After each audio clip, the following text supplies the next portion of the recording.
I think I told you this though. You probably know, but you probably don't know. But like my mother died the same month that Aiden was born. That's my 10-year-old.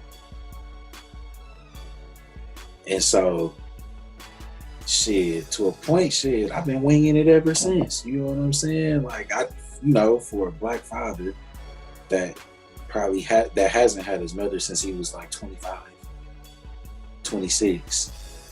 And that's really when you realize you really need her. Like when she died, I was like 26, right around there. And I was really starting to come into manhood. And that's when I realized, like when I think about all the shit I go through now and shit I've been through, I would have loved right now to have her counsel. Or when I was dealing with postpartum with the mothers of my kids, being able to ask her, like, how the fuck do I deal with this? What do I do? I've been winging it. But I also feel like shit, they prepared me to wing it. My name is Mike. This is my dad and my.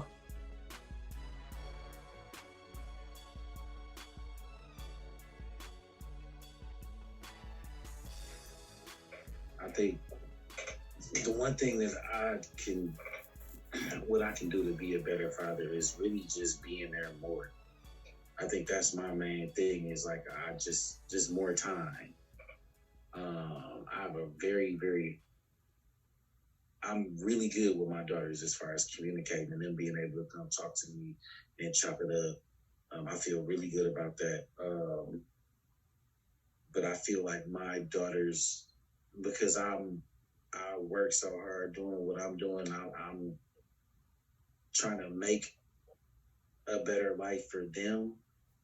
I think that sometimes we get caught up in that and don't sit back and stop to just, we take shit for granted, like time. Like we try not to take time for granted, but I think we just always do. And I think that's my main thing.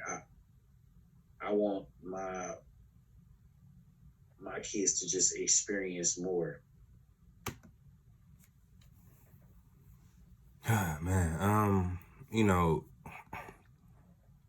I think the dope part about this episode here is that, Mike's story, and you'll catch certain things that he says about the way he grew up, and you'll understand why, he parents his children the way he does. And time, time is very underappreciated, and I think it reminds me of when Jace was born, right? Like my mentality was that, I'm not necessarily needed until, 3, 4, 5. Like this is when my role comes in full force. And that was my initial approach, coming into parenting. And it took a while. It actually took a few moments for me to feel as if I didn't know my son. And it's not a matter of like, who are you, right? But like not knowing, what he wants or understanding his patterns. Like right now, if Bailey was to do something, me or Jace, like Brand doesn't count, right? Like she knows everything. She's just a phenomenal mom, very in tune with her children's needs, and already has solutions on deck, at the drop of a dime, right? But back to what I'm saying, like let Bailey cry out, right? Depending on where she's at, how she's sitting, what her facial expression is, Jason and I can tell you what needs to be done. Like it's weird. Like to me, it's weird because it's twofold. It shows how much I'm paying attention now versus how much I was not paying attention back then with Jace. And having a second child allows you to, really capture and appreciate these moments because like she's crawling now. You know, um, I remember the days where I could just lay her there. I remember the first time with Jace. Like again, this is me being disconnected. Like my son, He sits still, he doesn't move, you give him a bottle, that's it. I had no clue he was turning around. Fell off the couch ASAP. Like I literally lost my mind, like seeing him fall. It was almost slow motion. Playing a game, I'm trying to dive and save him, and I'm yelling, no. Like it was nuts. But I wasn't aware that he was moving and he was that active that he could turn over and, scoot off. And like, it was a wake up call to me to say, hey, Janelle, like pay attention to these different milestones. Now with Bailey, I know they're already coming, right? And she makes it a point, like she's gonna be different. Like Jason and I have an understanding now. Like it was dope talking to him tonight about his toys. And one thing I'm trying to teach him now is being responsible for his actions, right? So he needs to understand that every action of his has a consequence, whether good or bad. And see, my son has this problem where he just wants to do whatever the hell he wants to do. And I have to bring him back to reality to let him understand, like, hey, life doesn't work this way. And of course, yes, he's only 4 years old. So like a lot of this is expected, but very intelligent kid. So like, as long as you understand me, we're going to start focusing on this now. And this is why I talk to him. I ask him questions just to kind of understand if he knows why, things are going the way that they're going. Like I have a clip I'll play. If I don't bring my toys, you're not taking them? Correct. Okay. I will stop breaking my toys. Okay, we'll see. I will play with them nicely. Okay. My truck is working. Alright? All right. But you can take Catboy back. Okay? Okay. Because he's broken. I'm sorry. You can take just 2 toys ago, you can put back. All right. Okay. It's time to go to bed. Go to bed. And you can iron them. Is that a great idea? I think that's a good idea. Thanks, Daddy, for not putting all my toys back. You're welcome. Good night. So like it's, I think the quarantine has helped me, just like slow down and like cherish what's at home. I think coming into fatherhood, I was too focused on losing a lot of what I've enjoyed the most, which is just being out, having fun, drinking, partying, kicking back. And, I didn't have that appreciation for my family. Jazz told me a long time ago, like one thing that you have to realize that I think you easily overlook is that you go home to a loving family every day. And she told me not to take that for granted. And, it takes certain conversations and certain things said to you for them to register in certain ways. So, like, literally getting off the phone with her after hearing her say that and then walking into the house to hear my son, screaming my name, running to me to give me a hug, to be greeted by my fiance. Like, it was something that, I would just expect. It was just normal, right? But like now it's a different feeling. My kids got back from Dallas this morning and, putting Bailey in her car seat and seeing her light up, once she saw my face and the way she grabs my beard and, Jace, the first thing Jace said to me, Daddy, I was a good boy.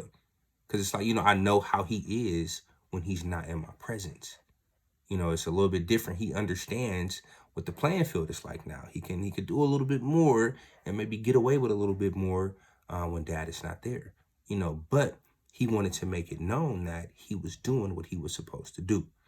And that to me lets me know that, my presence is being felt. Like it's very important that, I'm there to set that foundation. And it's a beautiful feeling, man. Like it's very rewarding. I think life for me now, like shit is just different. I can kick back and, just sometimes watch the kids interact, and just making sure Bailey is, in a space where she can roam and explore, but then, making sure that Jace is alert and aware of, what his sister's doing too, because like there's going to come a time where we're not here. And I think knowing that, they'll have each other just makes things a lot more comfortable for me. I could die in peace knowing that, my kids aren't alone in this world. And it's just it's funny saying a lot of these things and getting to this point, because, I used to be, one of the most selfish people on earth. Like it was all about me. And, I've understood, what my role and my purpose is now. It's fully prep mode for the kiddos, man. Making them, 10 times as better as their father. And, it took for me to, I just to get out and learn, man. Our parents, they raised us the best they knew how, right? And if you like look at everything at the grand scheme of things, like there wasn't many opportunities for, you know, over education. And I'm, listen, if y'all follow me, sometimes I just be putting shit together, right? But, when my father was born in the late 1950s, so I would say he'd be a teen or early teen in the early 70s, right? So, his mentality was making ends meet, surviving. A lot of, in our communities, our parents, opportunities just weren't of abundance. We had to get it out the mud. And like even looking at my mom, how she, grew up, right? Her losing her mother at 15 years old and immediately being pushed into a parenting role for her younger brother and, taking care of her father. So like, my parents never had time to worry about things of leisure. Okay. Investing, for an example, right? Just, financial literacy. Like my mom, was very cautious and careful about her money. And I learned through how she took care of things, but, we weren't educated on finances like that. It was a lot that we just didn't know. So, I made a lot of mistakes with credit and, just all types of shit that I'm currently digging myself out of right now. But now I'm much more aware of, how to sustain multiple streams of income and the importance of, early investing for my children. Like I'm in a position now where it's not about survival, it's about preparation. And, I can set, a very solid foundation for my children because the goal is to give them as much of a head start as possible. I don't want a fair race, not in this world. No, it doesn't work out like that for us. So like my job is to give them that head start. Like the boost needs to be on some next level shit. And, fortunately, I have a woman who is a great team player. Like we understand the goal here. We understand how we need one another. And, our goal is to, instill that in our children that they need each other, and it's just the best way to like, start, a good generational cycle. Like let's shift the way, our children are being raised and how they're looking at their future. Like, cause it's deeper than, going to school, getting a job, retiring and dying. Like there's so much more, and I felt like for the longest that's what was instilled in me. And, very thankful for such, right? But as my goal here as a father is continuous improvement and, just doing the best for my kids. But you're in for a treat. This was a very good episode. Once again, Mike, I greatly appreciate, just the time, man. Like I know having these conversations on a public platform isn't easy, but it's a necessary conversation to have. Like, more men need to understand that they are not alone in how they feel, what they experience, and some of their thought processes. And, hopefully, you take something positive from the episode. Hopefully it serves as, confirmation of a thought process, or, you might disagree with a few things that are said. Like, everybody's story is different. Like, I don't expect these episodes to sound the same. I don't expect the viewpoints to be the same, but we have to understand that these opinions exist. And, it's an open platform. I do not censor any of my guests here. I let them be themselves. And, every father is different. So, tune in, Dad Demo, episode 1, Winging It, featuring Mike Cleaves.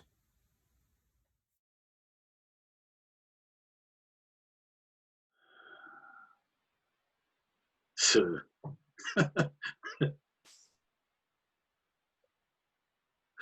See, one of my biggest mistakes as a parent is who I was parenting with. You know what I'm saying?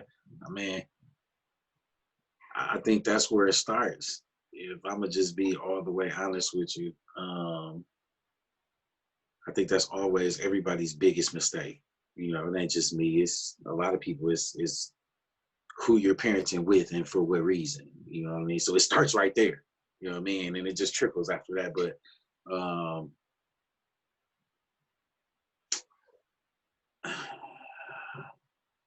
my biggest mistake as a parent, as of right now, is probably just not enough time, not spending enough time.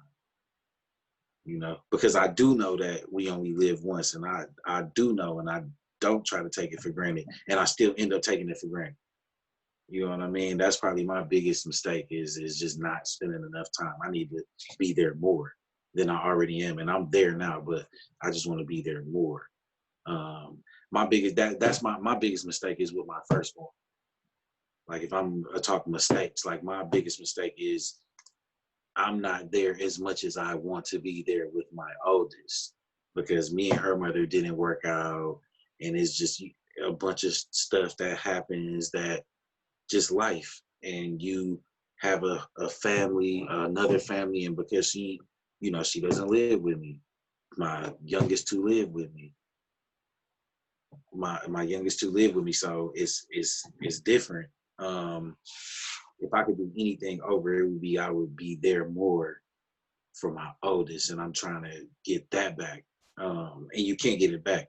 You can't get time back, and that's the toughest part. Is that, and that's a hard pill to swallow. Just knowing that you're not there as much as you need to be. Like, that's hard if you are a father and you are aspiring and trying to be a great father. Like, that's something that has to bother you if that is the case. And that's one thing that'll always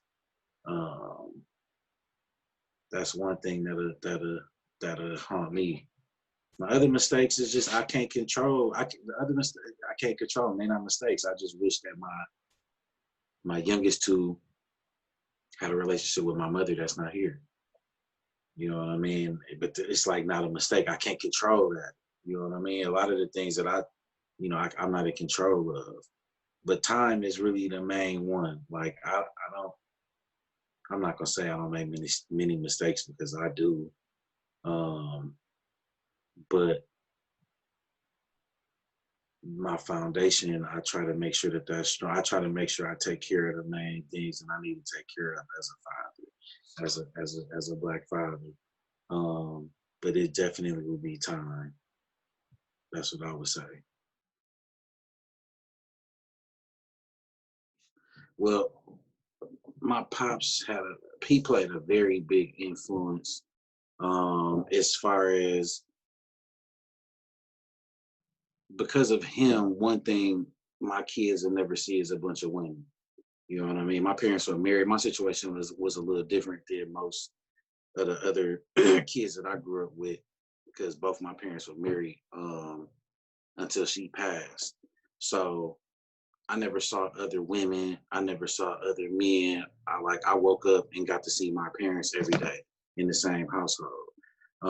So that was one thing that they both kind of instilled in me, was just family and trying to just stick together. and work shit out. You know what I mean? Pops is extremely loyal and extremely hardworking. You know what I mean? So very determined. So that's one thing that I got from him that I try to instill in them. Is just a sense of just hard work, loyalty, and determination. Um, and I try to. I'm not a disciplinarian like he was. My pops was like a total disciplinarian. Like he was army. You know what I'm saying? So me growing up, my nigga, it was like it was it was it was bro, I used to get in trouble outside. I used to get in trouble and have to do push-ups outside in the rain in front of in front of the front porch. You know what I mean? Like it was different. You know what I'm saying? It was like basic training. Half my childhood. You know what I mean? It was, but um, it made me tough. It made me tough, and it gave me a sense of order. Now, mom's was tougher than dad, low key. But mom's on that side, that's where I got. That's where the affectionate side was. Mom's was more affectionate. She was tough, but it was more give. You know what I mean? There was no give with pops. It was more give with moms. It was like good cop, bad cop almost. You know what I mean? But there was balance because they were both in the same household. So it was like checks and balances. If pops was too hard, moms would be like, listen, you need to relax. You know what I mean? And, that type of thing. But she was different. It was me and my sister. She was different with me than she was with my sister also. You know what I'm saying? She was harder on my sister than she kind of really was on me. You know what I mean? She was soft on me as far as, but Pops was hard. Pops was super soft on her, on my sister. But Pops was hard on me, like hard, like it was OC. You know what I mean? But it also turned me into the man I am today. And I'm able to take some of the mistakes that I feel like he made and try to right some of that with my children, just try to not make some of them same mistakes. You know what I mean? I try not to be as hard of a disciplinarian, especially because I got all girls anyway. So it's hard anyway. Like I got my ass whipped when I was a little nigga. You know what I mean? I never caught no stitching cord action, but I got my ass, I got beat up. You know what I'm saying? And it was a point to where it made me resent my dad for a long time because I'm like, shit, these ass whoopers ain't really helping me. It's just really pissing me off. It was a point to where I was getting upset. Like and then I'm fucking up more. You know what I mean? I'm doing shit on purpose. Now I'm just rebelling at this point. Cause I'm like, you ain't gonna do nothing but beat my ass anyway. And I'm tough now. You know what I'm saying? Like I'm tough. I could take this. You know what I'm saying? What you gonna do? You know what I mean? So like my girls, I don't lay my hands on them. I find it made me find other ways. Like it made me find different ways to deal with my kids because I know how I felt as a kid. Get my ass beat. That shit didn't really help me. You know what I mean? I know like you could have talked to me. You know what I'm saying? There was ways you could deal with me other than that. You know what I mean? Some of them ass was I needed though. I ain't gonna lie to you. I'm not gonna say it is abuse, but I feel like it's abuse. You know what I'm saying? I just like sometimes your kid need to get popped. But I feel like if you have the right communication and you understand your kids the right way, um, and you using everything accessible to you, like I just don't think you need to. You know what I mean? I think if you expose them to a bunch of good and you show them like you let them be a part of groups and these clubs and play these sports and have these video games and all of this shit for them, then instead of whooping their ass, start taking shit away. Take away things that they care about. You know what I mean? And I like I've gotten better results, me personally, with that. You know what I mean? My kids are good in school. You know what I mean? They don't have no problems in school. One of them is a little talkative, but instead of me checking that in, I look to use that in a certain way. Like that could be a gift. Like certain things, instead of checking shit in and trying to bottle it in, try to use it because that may be something that she good at. You know what I'm saying? Just like if this little nigga sitting at the crib playing video games and shit all day, instead of getting all over him and making him leave the house, like maybe he's good with computers. You know what I mean? Like maybe he's good with like just trying to use things instead of just trying to force shit your way, a teacher, because everybody don't respond to everything. Like I was the kind of, like, some kids respond to getting their ass whooped. You know what I mean? Some kids respond to taking the PlayStation away. Some kids respond to you not being able to go play basketball. Like if you didn't let me play golf, I got it together. You know what I mean? He always wanted me to be better than him. That was his main thing. He used to preach to me. He used to just, I want you to be better than me. My pops grew up in the ghetto. He was I think he was brought up in Compton, then he was in Memphis, and then here in the mill. But Pops grew up poor as fuck. Like dad left him and started another family and moved down to Memphis, and that's where all of my side is down there. And he was just up here with moms, and it was a struggle.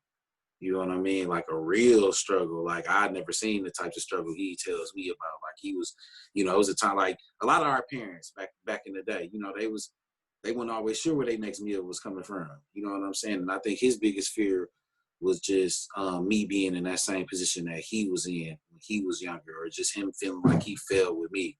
He wanted me to just, I think that's why he pushed me so hard, and he was so hard on me, because he just wanted me to be better than him, because it was never like not love. It was just he saw the struggle, and he saw so many people struggle, and he just didn't want that for him or his family or me, like, ever. So he just, like most fathers, black fathers, we was taught you got to be twice as good, to get just as much. And it was, this what we gonna be, like, this what we gonna do. You know what I'm saying? I didn't have to have a 2.0 in school. I had to have a 3.0 in school to play sports. My eligibility in the house was a 3.0. Eligibility in school was a 2.0. You understand what I'm saying? It's going to be the same way with my kids. It's a different standard. For one, you black, so it's a different standard anyway. And you just my child. You know what I mean? Like, there's just a standard. You know what I mean? So, man, that's my house was different growing up.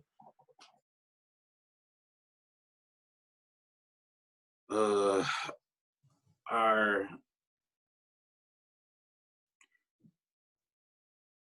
just not being able to protect them.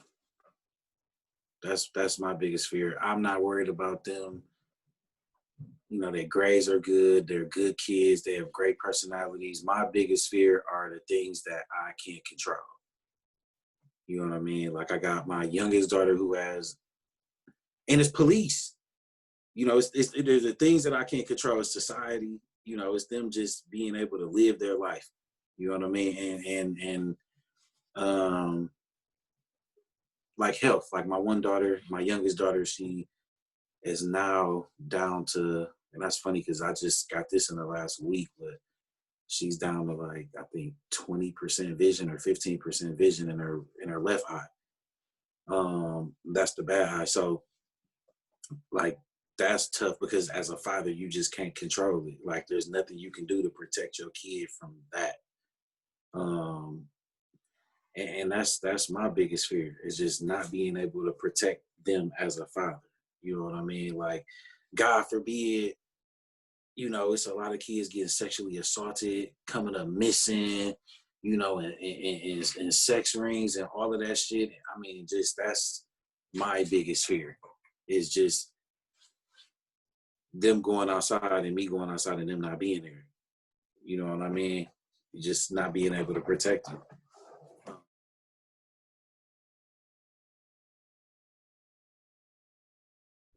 Shit, I damn near, it's all, I know I gotta say what I gotta say. I'm talking to you. The crazy part is, like, it's all, as far as parenting, I've learned more about, there's a big difference between me as far as where I was with my youngest daughter and my oldest daughter and my youngest daughter. And I'm gonna be honest with you, a lot of it just has to do with how I deal with the mothers. Um, because I'm more patient now. Um, Parenting with my first daughter was hard. And I'm gonna say that it was because we both were young and it was our first child. I'm gonna give it. I'm gonna say that, and that's mildly putting it. Um, um, man, as far as the way I parent, nothing is. I think I'm there because I'm older and I'm more secure, or stable. I think I'm just. I don't want to say there more, but there more just because I'm probably more active now than what I probably would have been at 24, 25, just because I was doing so much. Um, but really, it's a lot of parenting when it comes to the father parenting the kids. A lot of it has to do with how you are dealing with the mother. Like, you know what I mean? Unless you got full custody, if we're talking about co-parenting, which you usually are, because the mother's involved, the mother's is involved. Um, man, a lot of it is just making sure that you got to make sure, and it's chess not checkers. Sometimes you got to make sure that you have a decent enough relationship with the mother, so that you're allowed to parent the way you need to as a man.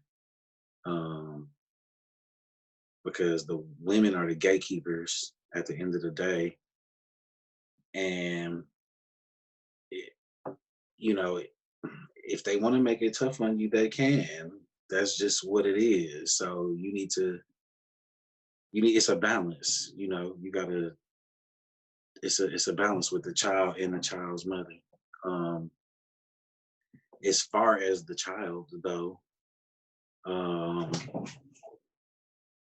just patience and communication, allowing your child to be able to come and talk to you, especially my daughter. Like you know, I have all girls, so I can't talk about boys, but I think just especially having girls, I want them to be able to talk to me and tell me what's going on if something is going on. No matter what it is. Like I didn't have that type of relationship with my parents, with my dad, with my mom. I more so did, but she's not here any longer.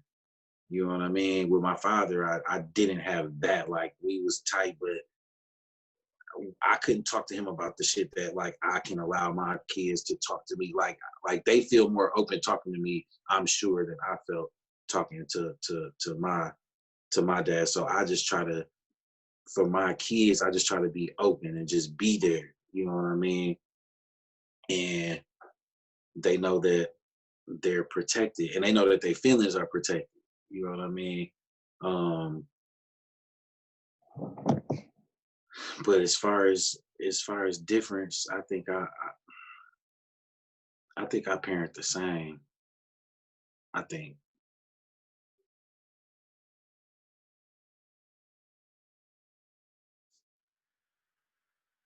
I look at life different. You only live once, and I try to just make them appreciative for everything, like absolutely everything. Like you don't have to be here. Um, so everything that I try to make it to where they don't take anything for granted ever. And they always live in the moment as much as possible. Um, and I try to just raise them how she would want me to raise them, as hard as that is. Um, and she would want me to raise them to not take no shit. So I raised them to stand up for themselves, um, and be tough and black and proud. My mother was proud. She was very proud of who she was, and her people. So I try to just instill that in them. I try to teach my daughters history. I try to teach them business also. Like they know some about what I do a little bit, and I try to, I teach them that school is important, but I teach them that travel is important. I teach them that trying to start their own business is important, um, especially as women, because it's harder on them. I teach them just to create.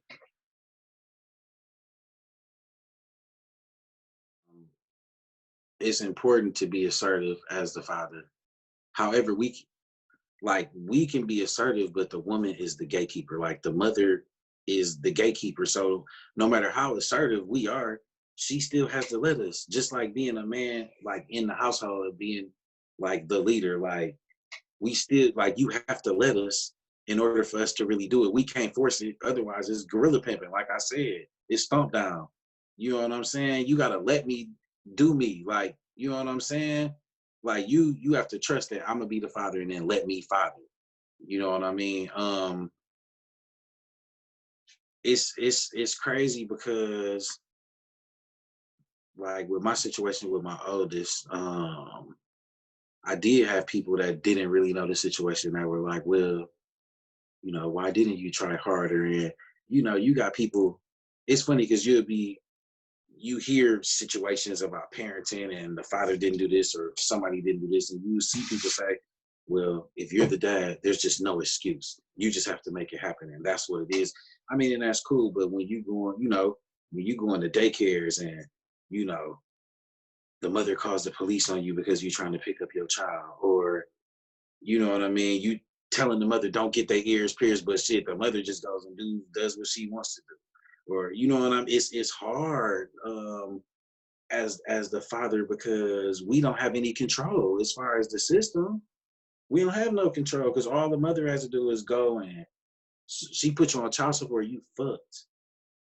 You know what I'm saying? You in the system. Now you got people all in your business. You know what I mean? And it's bananas because it's like we trying to father and parent, and it's like we almost have a hand tied behind our back sometimes.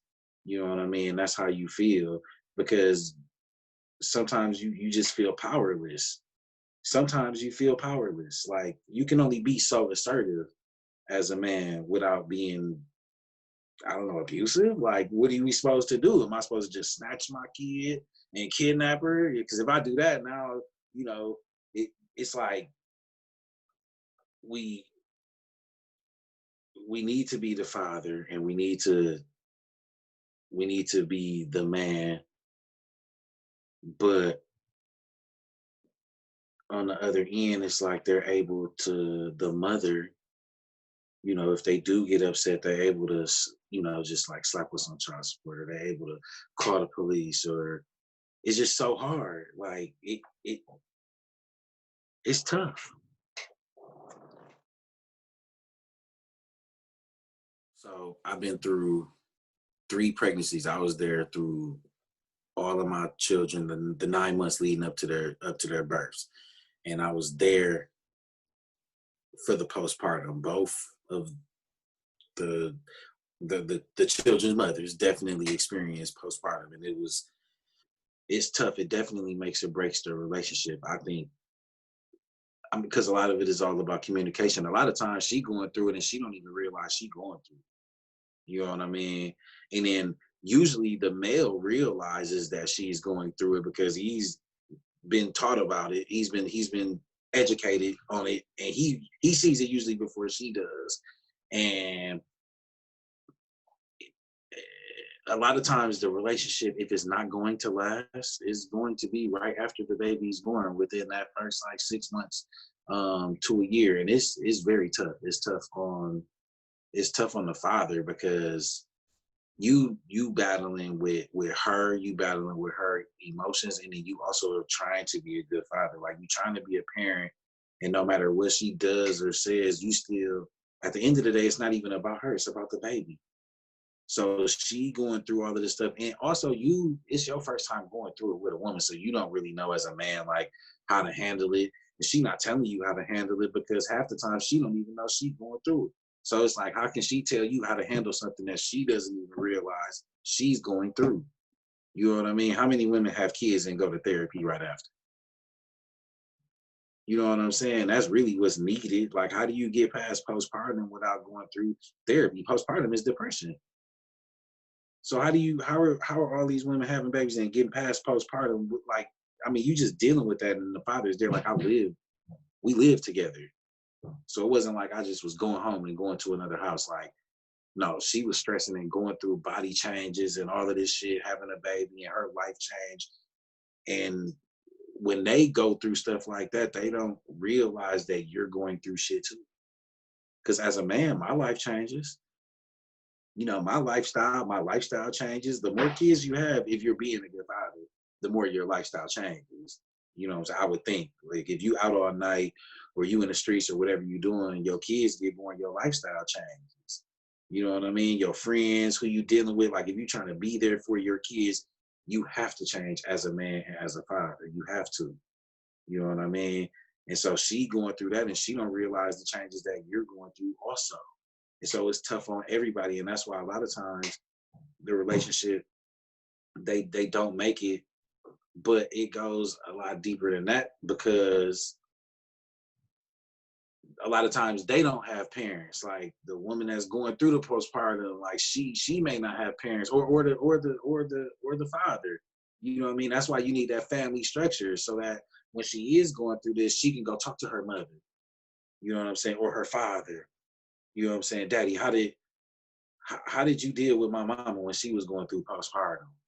You know what I mean? You can ask your mama. She can ask her mama. What were the signs? Am I going through postpartum? And she could tell her. You know what I mean? Now you don't even have that. There's no family structure anywhere. A lot of people, they don't have parents. So we just winging it. Like a lot of us are winging it. You know what I'm saying? Like me, I've been winging it. And I feel like I've been doing well for me winging it. Like my mom been gone for 10 years.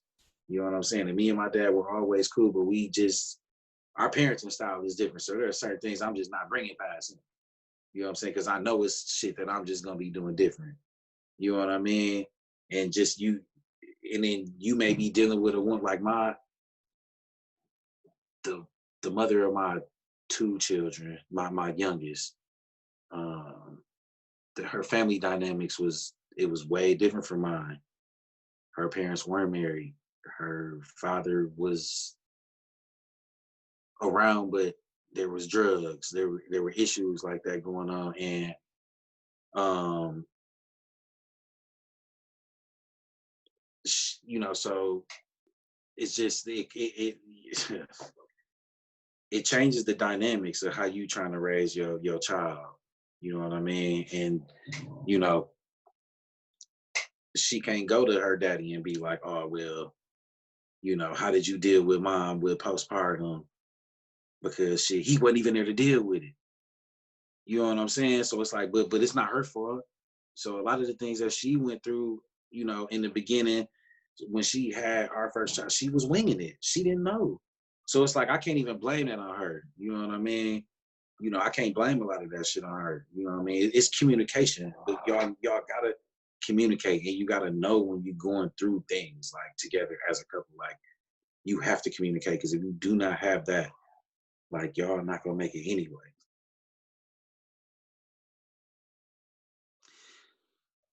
I think the one thing that what I can do to be a better father is really just being there more. I think that's my main thing is like I just more time. I have a very, very I'm really good with my daughters as far as communicating and them being able to come talk to me and chop it up. I feel really good about that. But I feel like my daughters, because I work so hard doing what I'm doing, I'm trying to make a better life for them. I think that sometimes we get caught up in that and don't sit back and stop to just we take shit for granted, like time. Like we try not to take time for granted, but I think we just always do. And I think that's my main thing. I want my kids to just experience more, just in general, just as far as travel, um, and moving around more. I think, and I probably need to be a little harder on them. I think those are the mistakes I make. I need to be a little harder on them because I think they need a little bit more discipline, and I think that they need to travel more. I think my they definitely should have traveled more than what they have, and that's the one thing that I'm working on right now with them is to get them moving around more to see more because I believe that that's the real education. I don't believe like school is education, but the real education is travel. And if they start seeing more, they'll have more experiences and their understanding it'll be greater, just more things. And I just want them to have experiences. I don't want them growing up and you ain't been on a plane. You know what I'm saying? Or you ain't been on the water on a boat, or you know what I mean? Like they need to do those things because when you do those things when you're young, it's easier to try new things when you're older because that's just been ingrained in you. You know what I mean? But when you didn't try new things when you're younger, you grew up never want to do nothing, and you never get out of that corner of the world that you grew up in, and a lot of people haven't. I was blessed. Like that's why I feel like I'm wrong because I was blessed. Like as a kid, I was traveling all the time. Then when I went to the military, I traveled all the time. And so that's probably my main mistake with my kids is I need to have them traveling more. And that's something that we're rectifying that soon. But if I could do anything, it'd be abolishing all of that shit because now what happens is you have to show more respect to the father. There's a level of respect that just is there now because now you have to depend on each other. There's nobody else to depend on. You got to deal with the father, whether you like him or not. Nowadays, you don't have to deal with him if you don't like him. My nigga here, I'll go file paperwork. It's nothing if that's how you want to handle it. You know what I'm saying? I abolish that shit and make the mother and the father get together. Either you gonna take care of it on your own and you gonna take your L in silence and you gonna handle your business in silence as a single mother, or you gonna get with the father and y'all gonna figure it out. And y'all gonna figure out how to co-parent even though y'all don't like each other or just not together or whatever. But it wouldn't be, I believe that I personally believe that it wouldn't be as bad if you just didn't have child support at all, because you would just force people to deal with each other. But it also keeps the woman from having to talk to the man. And it keeps them from having to speak to each other when really communication is the issue, and that's what they really need to be doing in the first place. They making it to where y'all don't have to communicate, but really what y'all should be doing is communicating. You know what I'm saying? So you abolish child support and you abolish goddamn a lot of this government aid. And now black families get stronger because black families have to be families now. You know what I'm saying? Because the animal, your natural instinct is just to survive anyway. So if you have to survive and y'all ain't got no government assistance, you ain't got this child support to hang over this nigga head, guess what you got to do? Go talk to him. And y'all got to figure it out. And if he gonna be a deadbeat, then you just got to take your L in silence, and that's what it is. But if he not, now you got a family dynamic, and now that helps out the kids too. You know what I mean? And that's a generational thing. Listen, I used to complain about my baby mama, my first one, and my dad told me straight like this. He was like, "Listen, like I told you not to get her pregnant. You did that. No matter if she ain't shit or no matter if you ain't shit, if you laid down and had sex with this person, you 50% responsible. So this nigga can be a deadbeat. That is half your problem. And that is half your fault. You don't get to put all your shit off on the other person. So like I didn't get to put all my shit off on my BM. Like I had issues with I complained. They stopped that shit. They said, listen, you laid down and made it back. 50% of that shit is yours. So you deal with it. And you figure out how to deal with it and either go and put yourself on child support and handle it like that, or y'all deal with it. You know what I mean? And I think once people start holding themselves more accountable and not just saying, oh well he wasn't shit or oh she wasn't shit, I think shit would just be better also. First hold yourself accountable. Start blaming yourself. You know what I'm saying? I was prepared at an early age to wing it.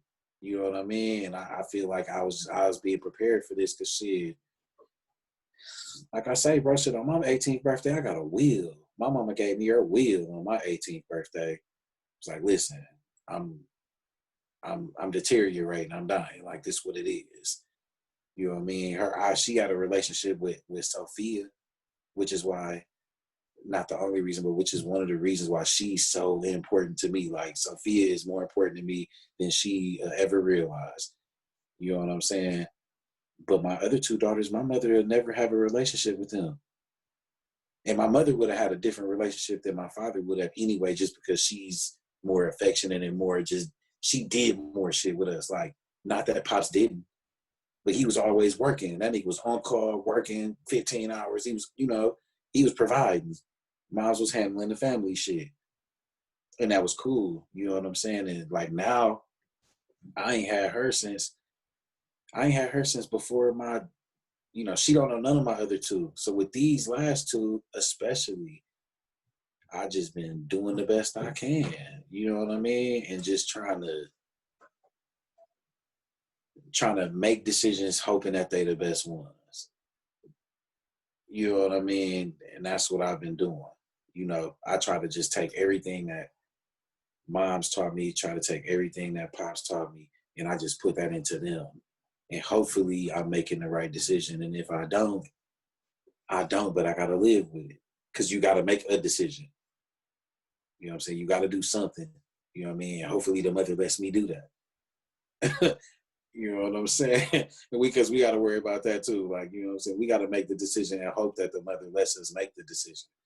You know what I'm saying? Like, it's just, we working against so much, bro. But winging it is accurate. And I think I've been doing pretty good for winging it, actually, because my daughters are all dope. They reading level is high. They good in school. They personable. They have manners. And so I think moms would be proud. I think she'd tell me that I could be doing better. You know what I mean? Because you can always do better. She'd push me to do better, but she definitely would be proud of the way they are coming up for sure. Because I think they already coming up better than what I did. Shit, I ain't got no TV in my room. Shit, my kids they got everything.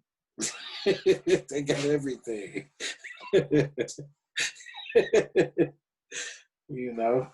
So I wish she was here to see it, though. I wish Miles was here. That's the worst part, that she don't get to see me raising them. So that's horrible. You know what I'm saying?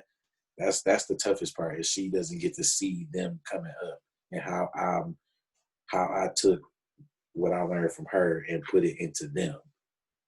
She doesn't get to see that. You know what I'm saying? But like I say, I was prepared for it. Everything happened for a reason. So that's what it is. Mm-hmm. Mm-hmm. You got the Simba or the that's the African shit.